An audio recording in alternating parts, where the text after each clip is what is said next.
Para quem não me conhece, meu nome é Patrício Campos. Não é assim que ele fala? Eu quero usar esse primeiro período para brincar e parabenizar o Patrício, o nosso cinegrafista aqui também, pela brilhante entrevista junto à cantora Cristina Mel. Ela? Cristina Mel, né? E muito boa entrevista. Leva o nome da igreja para fora das quatro paredes. Eu gostei muito. Me entusiasmei quando vi a entrevista. Muito boa mesmo. Quem ainda não viu, está lá no site da igreja. Eu recomendo. Ela é um pouco extensa. Meia hora, né? Mais ou menos meia hora, né? Mas é muito boa. Mas eu vou voltar a perguntar. Eu me identifiquei como Patrício Campos, e eu não sou Patrício Campos. Eu faço uma pergunta nesse início de mensagem. Com certeza essas três hoje vão ser utilizadas. Já vou abrir por fé. Você me conhece?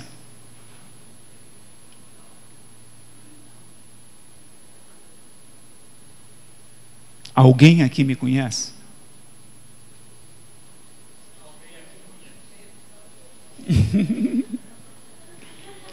Será?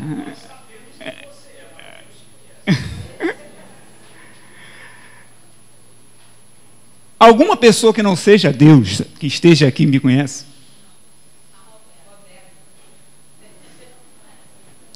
A minha filha levantou a mão lá. Mas para quem não me conhece, meu nome é Samuel Ricardo Ferreira César. Nascido no dia 13 de março de 1968, na maternidade Topson Mota, ali na Praça 11. Eu sou um dos cariocas mais cariocas. Eu nasci no centro do Rio de Janeiro. 67. Obrigado. Alguém me conhece? Alguém me conhece? E nascido ali, ingressei na Escola Municipal 13, 14, 18 Pires e Albuquerque. Não, 13, 14, 20 Sergipe, ali na beirada do Morro do Juramento, onde a gente faz aquela ação social. Ali fiz a minha primeira e segunda série nos anos de 76 e 77. No ano de 78, sim, fui transferido para a Escola Municipal 13, 14, 18 Pires e Albuquerque. E lá concluí meu primeiro grau. E de lá fui para o Instituto Ludolfo Reis, onde eu fui formado em técnico de educação física, daí essa queda pela educação física. Hoje não tem esse curso mais nesse instituto, só no Itu, lá em Bento Ribeiro.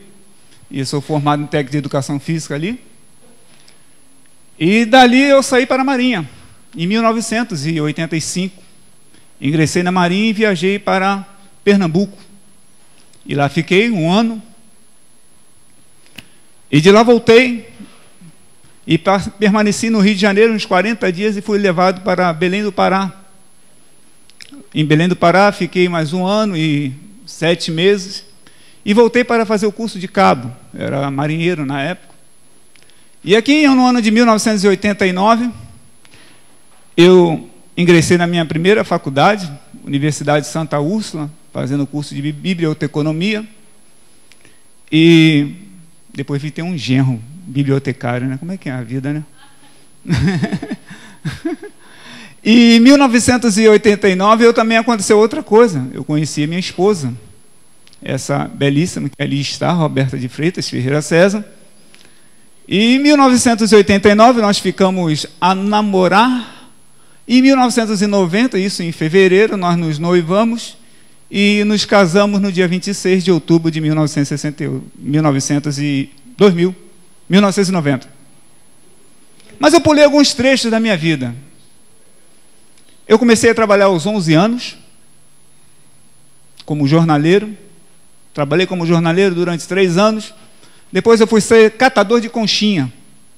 Catador de conchinha é trabalhar para um arquiteto ali em Copacabana, catando conchinha, porque ele fazia design só em conchinhas do mar. E minha função era ficar lá na beira do mar catando conchinha. Catava conchinha de 8 a meio-dia, pegava aquele saco de conchinha, enterrava na areia e de 1 até as 5 ia jogar bola. E às 5 ia lá entregar as conchinhas. Eu não tinha hora para trabalhar, eu tinha que chegar com um saco cheio de conchinha. Depois de ser catador de conchinhas e ser jornaleiro, aí sim eu fui ser da Marinha. Enfim, esse é um breve relato da minha história. Nunca fui viciado, nunca tive nenhum tipo de vício. Tenho 3 filhos, esqueci de falar isso. Um nascido aqui no Rio de Janeiro, Rafael de Freitas Barbosa, hoje já com 26 anos, casado, pai de um filho, me dando a segunda, neto, uma filha, me dando a segunda, o segundo ou segunda neta. Tem o Richard, o Agre de Freitas Ferreira César, nascido em Tabatinga, Amazonas. E tem a Esther de Freitas Ferreira César, nascida em Brasília. Ou seja, eu casei em Belém do Pará, tive um filho, é do Rio, outro é do Amazonas, outro é do Distrito Federal. Tipo assim. Essa é a minha vida. Por que eu estou falando isso tudo? Vocês já vão entender. Abra sua Bíblia no Salmo 127.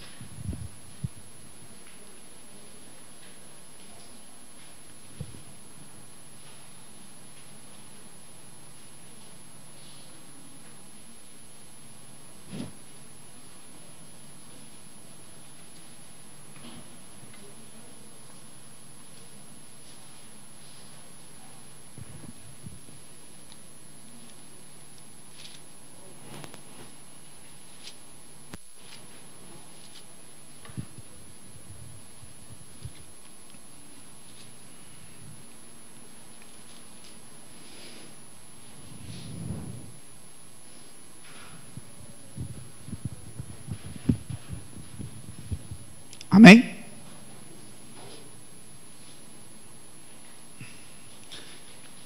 Está escrito assim: se o Senhor Deus não edificar a casa, não adianta nada trabalhar para construí-la. Se o Senhor não proteger a cidade, não adianta nada os guardas ficarem vigiando. Não adianta trabalhar demais para ganhar o pão, levantando cedo e deitando tarde, pois é Deus quem dá o sustento aos que Ele ama, mesmo quando estão dormindo. Os filhos são um presente do Senhor. Eles são uma verdadeira bênção. Abra também Colossenses 3. Não, primeiro Lucas. Que aí a gente vai na sequência. Colossenses vem depois. Vamos em Lucas 1.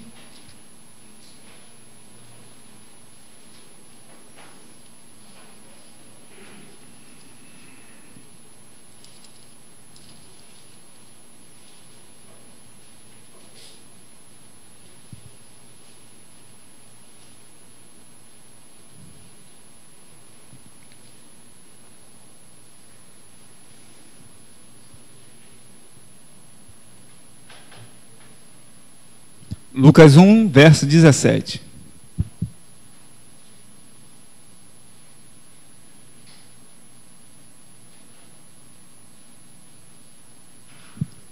Está escrito: ele será mandado por Deus como mensageiro e será forte e poderoso como o profeta Elias. Ele fará com que os pais e filhos façam as pazes e que os desobedientes voltem a andar no caminho direito. E conseguirá preparar o povo de Israel para a vinda do Senhor. Agora sim, Colossenses 3.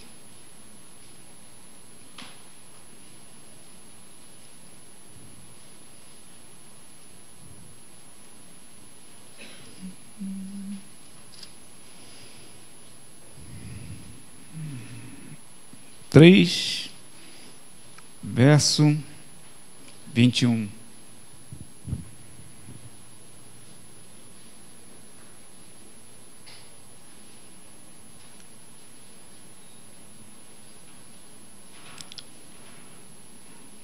Amém?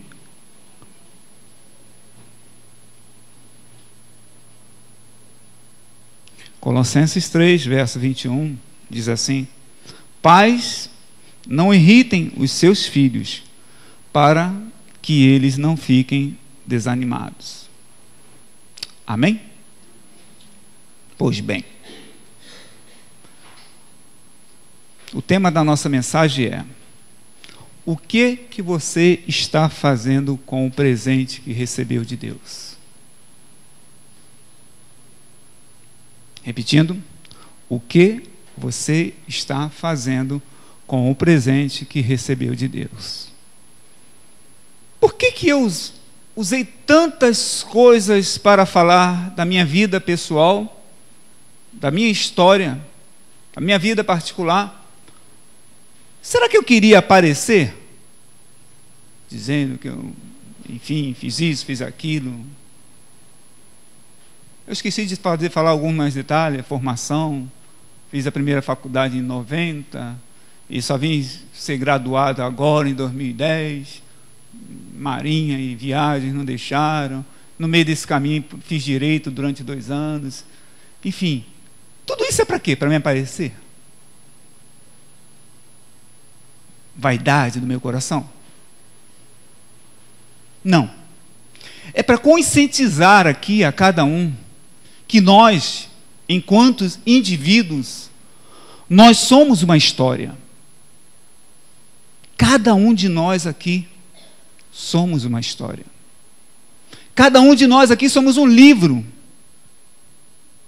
encapado às vezes pela aparência externa, mas por dentro há uma história escrita dentro desse livro, que é a tua trajetória de vida.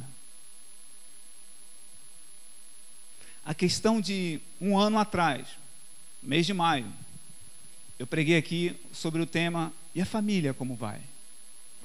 E a gente volta a recobrar a mente sobre esse assunto nessa manhã. E a família como vai? Por que do tema? O que você está fazendo com o presente de Deus? Na verdade, a gente tem um pensamento equivocado sobre filho. A gente acha que filho é posse.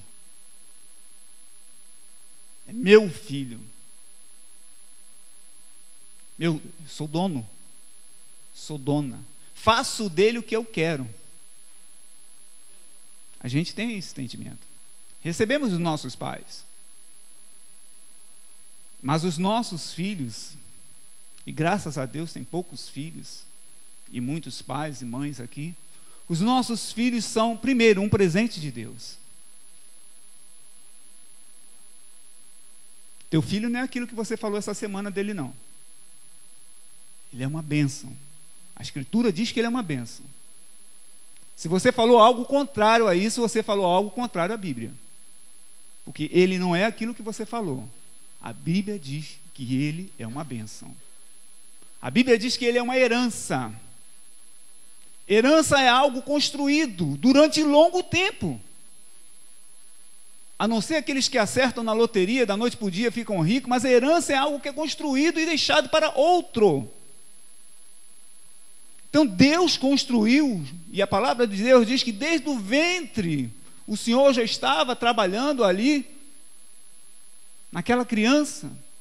Por isso ele é uma herança, porque Deus produziu desde o ventre e te deu, para você gerenciar. Para você gerenciar. Quem é dono é Deus. Ele que é o dono. Ele que tem o dom da vida. Ele que é possuidor de toda e qualquer propriedade, inclusive os nossos filhos. Então nós temos primeiro nos conscientizar que nós não somos donos. O texto que nós lemos lá em Lucas diz que Deus faria, através de Jesus, com que houvesse reconciliação entre pais e filhos. Deus podia ter falado entre filhos e pais, porque na verdade quem é o subalterno, me permita a expressão militar, acabei de vir de uma corrida militar, então estou com isso meio Ele poderia ter falado filhos aos pais, mas ele falou dos pais aos filhos. Então ele está querendo tratar com os pais. Se ele quisesse tratar com os filhos, ele falou: Deus vai converter através de Jesus os filhos aos pais. Mas é o coração dos pais que às vezes está de longe do coração do filho. E é por isso que nós lemos esse texto. Para preparar a vinda do Senhor. Outra função que nós temos na condução da educação dos nossos filhos é prepará-los para a vinda do Senhor. E eu queria falar nessa manhã sobre converter o coração. Como é essa coisa? Com licença.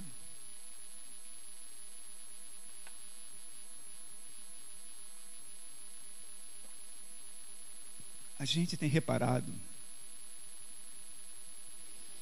muitos filhos aqui, eu até listei. Primeiro, intimidados. O tipo de posicionamento que nós temos, de imposição. Posicionamento de imposição, às vezes leva-os a ficarem intimidados. Intimidados ficam desanimados. Deus não ia escrever pais não irem os seus filhos para que eles não fiquem desanimados, se isso não fosse ser uma realidade. Se isso não fosse uma axiologia da cabeça de uma pessoa que está estudando sobre família. Não, está escrito: pais, não irritem os vossos filhos para que eles não fiquem desanimados. E ficando desanimados, eles ficam revoltados.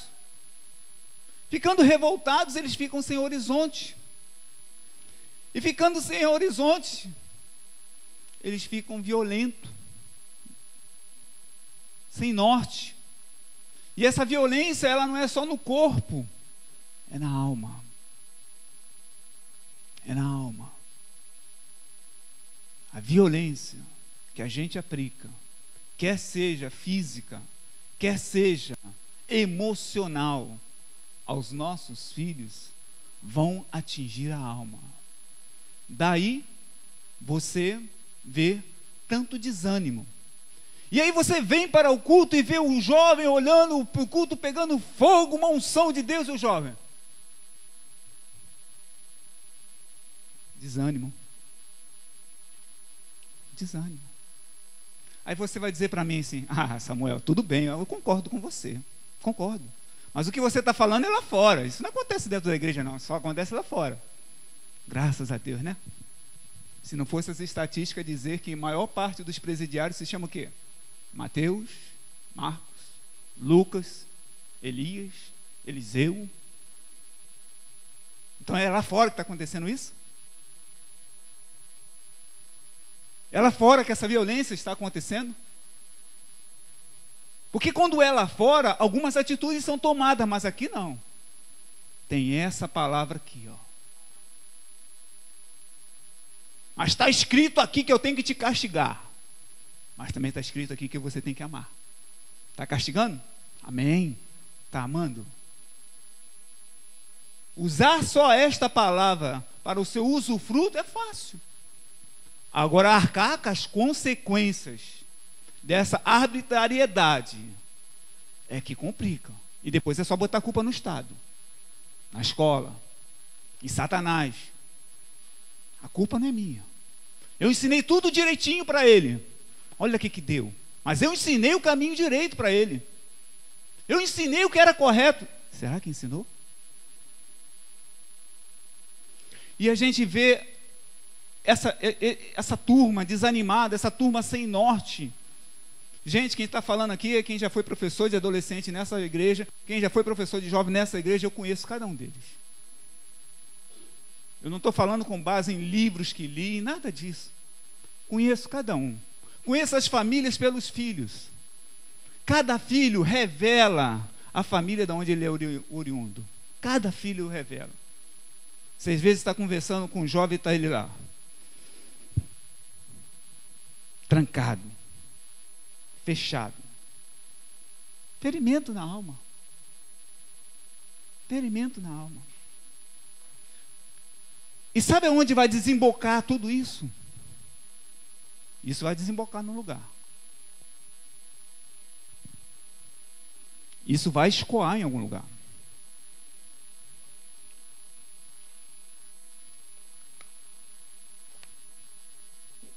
Sabe onde vai? Quem pode dar pista? Onde vai acabar isso tudo? Onde vai jorrar isso tudo? No casamento. Aí vai tudo isso para dentro do casamento. Pessoas feridas, pessoas desanimadas, pessoas sem orientação da vida, pessoas sem rumo, pessoas sem norte, entram no casamento com tudo isso por resolver, aí depois traz para cá. E aí a gente tenta resolver através de encontros de casais e tantos outros eventos mais que são proporcionados, mas são coisas de muito tempo. Eu não prego contra encontro de casais. Se eu pregasse contra encontro de casais, eu não estudava família. Eu falo sempre isso. Eu só prego contra que não se conserta 30 anos de erro em 3 dias. Você vai lá para aprender a fazer o certo. Você não vai lá transformar o seu casamento. Você vai lá para receber iniciação de aprender a fazer o certo. Agora, fazer o certo ou não, que vai mudar o seu casamento. Eu gosto de deixar sempre isso claro. Que às vezes as pessoas depositam, ficam o ano todo esperando o mês da família para trazer o marido, o filho, não sei quem, aqui para que a família seja transformada. Nós abrimos o texto falando: se o Senhor não edifica a casa, é em vão aquele que edifica. Se não for com os padrões do amor de Deus, se não for com os padrões da misericórdia de Deus, se não for com os padrões da paciência de Deus, não será edificada a casa. Meu filho, o teu filho, os nossos filhos são um projeto de Deus. Nós somos apenas aquele a quem Ele confiou a gerência desse projeto. Vê lá o que você está fazendo com esse projeto de Deus. Vê lá. Que tipo de educação? Pai, queria falar. Cala a boca. Eu não posso falar. Há crianças que têm dificuldade de chamar o pai de pai. Chama pelo nome. Há crianças que têm dificuldade de chamar a mãe de mãe. Chama pelo nome. Você manda a criança escrever mãe, ela escreve com M minúsculo. Não escreve como M maiúsculo, porque maiúsculo é que tem importância, nome importante. Ela escreve com M minúsculo. Isso conota, isso traz para nós uma avaliação de que como está esse relacionamento lá dentro da casa. De distância entre um pai e um filho, entre uma mãe e um filho. Eu acho interessante o texto que nós lemos no Salmo 127, porque ele fala de edificar a casa, depois ele fala de trabalho e depois fala de filho.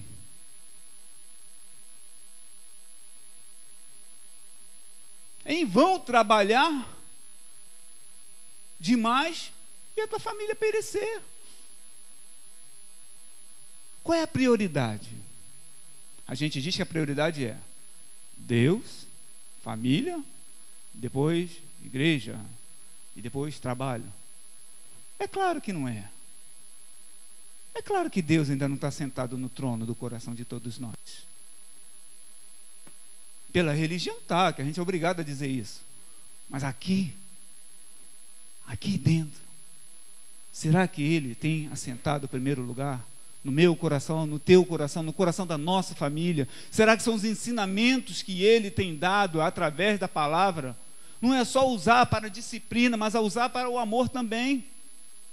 Usar para a longanimidade. Está escrito que a disciplina errou punição, errou juízo.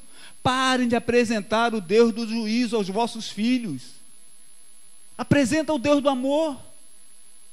O Deus que entregou o próprio Filho dele por tua vida, por minha vida, pela vida dos teus filhos. Isso é amor. Isso é ceder, isso é amar, isso é ensinar os princípios de Deus. Não é só punir toda vez que ele seja culpado por alguma coisa, ou fizer alguma coisa, ou aprontar alguma coisa. Cadê a longanimidade? Deus tem te punido toda vez que você tem errado? Tem? Alguém aqui, toda vez que erra, é punido por Deus? Por que isso não acontece? Por conta da longanimidade. E você tem usado essa longanimidade com teu filho? Com a tua filha? Você tem usado essa longanimidade com teu esposo? Você tem usado essa longanimidade com a tua esposa? Porque isso também é atributo de Deus. Paciência. Filho erra mesmo. Eu costumo ouvir muito a frase: meu filho me deixa estressado. Teu filho não te deixa estressado. Tua filha não te deixa estressado. Mesmo que ela está com dificuldade em matemática, não me deixa estressado. Está rindo, é? Não me deixa estressado. Faz parte da trajetória. A minha função é dar moral, dar força. Vamos lá. Ah, Samuel, tu está falando isso tudo, mas eu tenho um filho que está fora do evangelho. Está fora da igreja.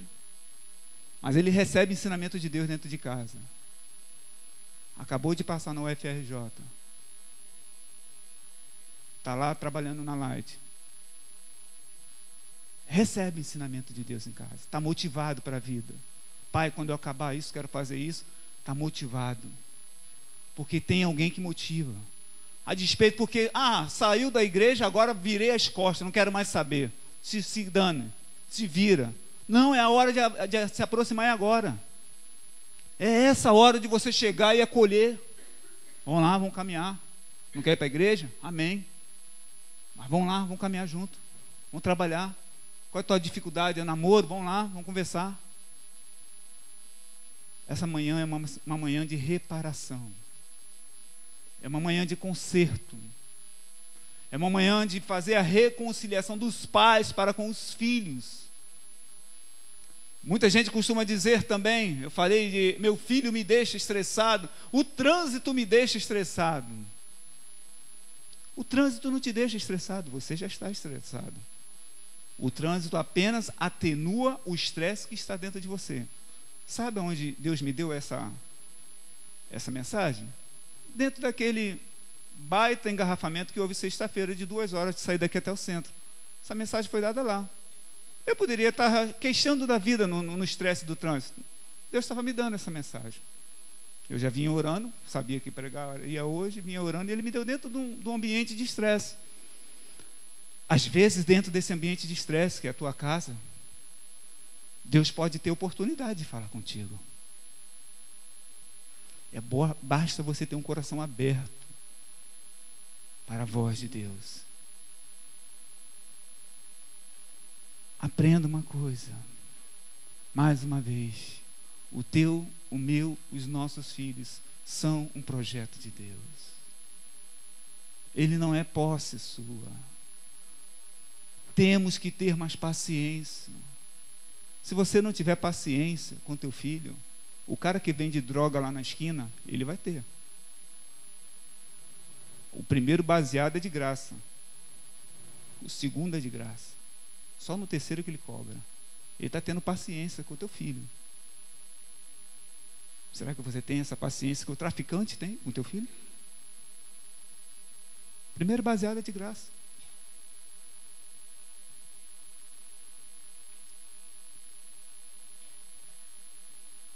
Precisamos ter amor de Deus. Não é um amor religioso. Não é um amor de aparência. Eu sempre bato nesta tecla: temos que parar de viver de aparência. Eu não canso de citar esse exemplo. Estou ali de diácono na porta da igreja, 2 casais chegando na igreja, o pau comendo. O pau comendo. Para tudo que agora está chegando na casa do Senhor. Deram as mãos e entraram. Para quê? Enganar quem? Pode enganar a mim, pastor Benjamin, pastor Rafael, mas a Deus não.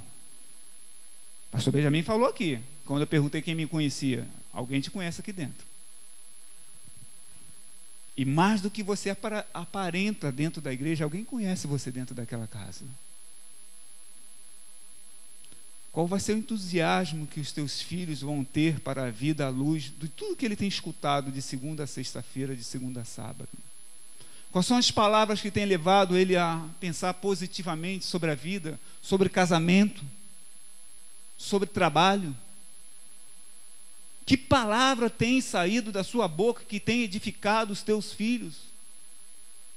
Que palavra?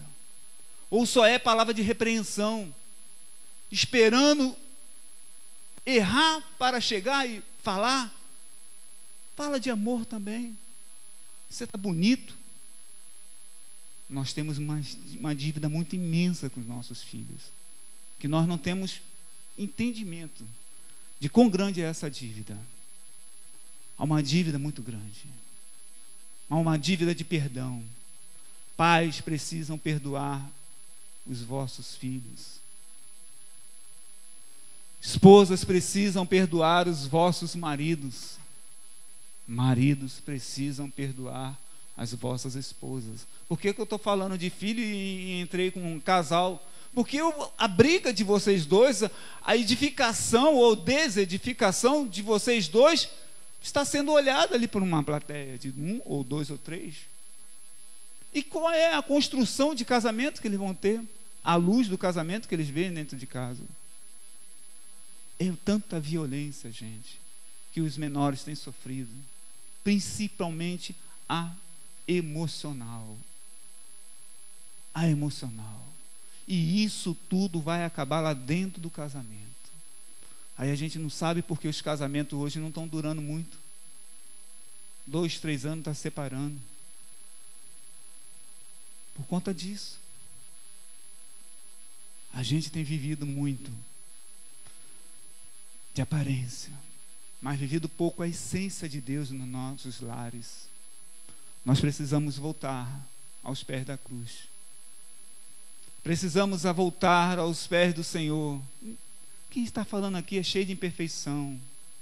Eu estou pregando, minha esposa está aqui no santuário. Minha filha está ali no santuário. Ela me conhece. Ela sabe quem sou eu de segunda a sábado. Minha esposa está aqui. Se eu estivesse pregando numa igreja desconhecida, podia pregar, rasgar o verbo. Família não está perto para dizer, não é isso aí que ele faz lá em casa, não. Você lembra daquela piada do menino? Pai, vamos morar na igreja? Que doideira é essa, garoto? Morar na igreja? É, pai, porque lá na igreja o senhor é tão bonzinho. Pois é, né? Será que teu filho não está querendo morar na igreja também, não? Será que a tua esposa não está querendo morar na igreja também, não? Será que o teu marido não está querendo morar na igreja também, não? A única coisa que tem na igreja que difere da minha, da sua casa, que pode diferir da minha, da sua casa, é a presença de Deus. Mas a presença de Deus que há na igreja pode ter na sua casa também. Nós podemos reverter esse quadro, sim. Em Jesus podemos, sim. Há uma esperança de reverter esse quadro. É manhã de restauração, de reparação, de a gente confessar diante do Deus vivo que estamos errados, sim, nessa área e precisamos mudança. Vamos fazer isso nessa hora. Se coloque de pé agora.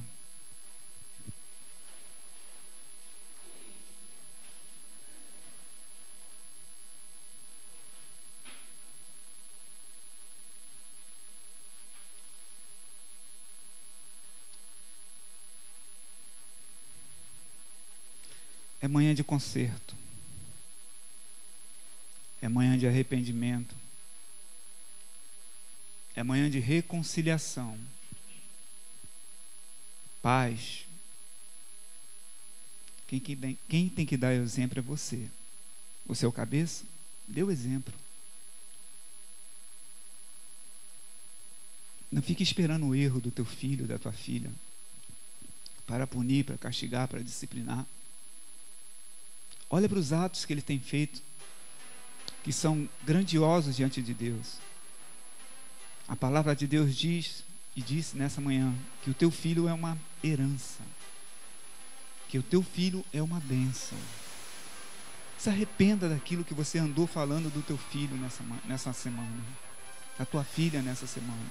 Ele não é aquilo que você falou. Ele é o que a palavra de Deus diz que ele é. Teu filho é herança do Senhor, e o fruto do ventre é o teu galardão. O teu filho é uma bênção. O teu filho é uma bênção.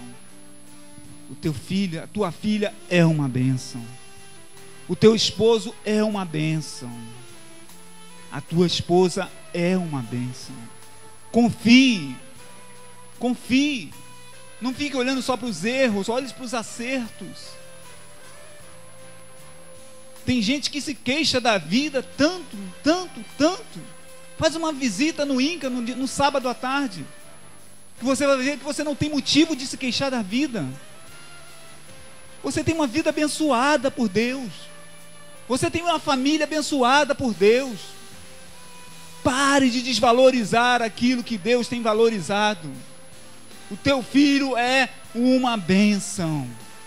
A tua família é uma bênção. O teu casamento tem que ser uma bênção. Porque este é o projeto de Deus para as nossas vidas. Esta é a proposta de Deus para as nossas vidas, para que preparemos o caminho do retorno do Senhor. Se Deus falou com você nessa manhã, saia do seu lugar. Não diante do irmão Samuel. Ele não tem nada de mais perfeito de você para ministrar sobre a tua vida. Mas vem aqui no altar de Deus.